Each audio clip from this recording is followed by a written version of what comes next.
Hey students, welcome. Today I am going to teach you third chapter of English Standard 2. This is the story of a little girl who loved birds and animals.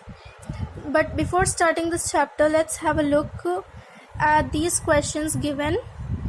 Do you love birds and animals? What will you do if you find a wounded bird or animal on the road?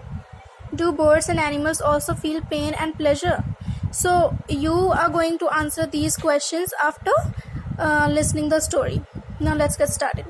Simi was a little girl. She loved birds and animals. One day she was returning from the market with her mother. On the way she saw a small sparrow. It was lying on the road. It was wounded. तो सिमी एक छोटी बच्ची है, एक लड़की है. उसे birds और एनिमल्स बहुत ज़्यादा पसंद है. वो बर्ड्स और एनिमल्स से बहुत ज़्यादा प्यार करती है. एक दिन जब वो अपनी मम्मी के साथ मार्केट से वो वापस आ रही थी तो उसे रास्ते में एक छोटी सी स्पैरो मिली. स्पैरो एक बर्ड है. तो उसे वो छोटी सी स्पैरो मिली रोड पे पड़ी हुई और वो जख्मी हालत में थी. वो वाउंडेड थी.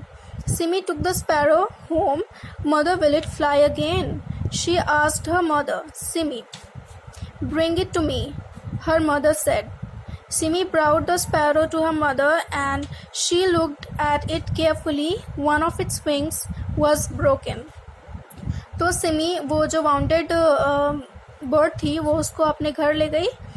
तो फिर उसने मम्मी से पूछा अपनी कि क्या वो फिर से उड़ पाएगी. उसने अपनी मम्मी से पूछा, सिमी ने. सिमी की मम्मी ने कहा मुझे दिखाओ उसे. फिर सिमी अपनी मम्मी के पास ले गई वो स्पैरो को. तो फिर उन्होंने उसे अच्छे से देखा तो उन्हें पता चला कि उसका जो एक पंख है वो टूट गया है. Simi's mother wash the wound with clean water. She applied some medicine on the wound and bandaged it.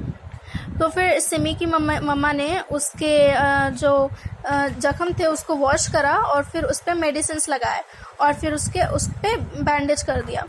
Simi brought some bread crumbs and gave it to the sparrow. The sparrow pecked at the crumbs. Simi gave it some water to drink. फिर उसकी मम्मा ने जब उसको add कर दिया, उसका इलाज कर दिया, फिर सिमी ने कुछ ब्रेड्स के टुकड़े लाए और वो स्पैरो को दे दिया. स्पैरो ने उसे खा लिया. फिर सिमी ने उस स्पैरो को वाटर दिया ड्रिंक करने के लिए, पानी पीने के लिए पानी दिया. After 3 days the sparrow was better. It began to hop around the room. Simi was happy to see it. The sparrow hopped behind Simi wherever she went. तो 3 दिन के बाद स्पैरो जो थी वो ठीक होने लगी थी. उसने उछलना शुरू कर दिया था और ये देखकर सिमी बहुत ज़्यादा खुश थी.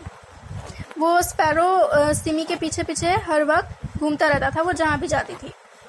Within 1 week, the sparrow became completely cured.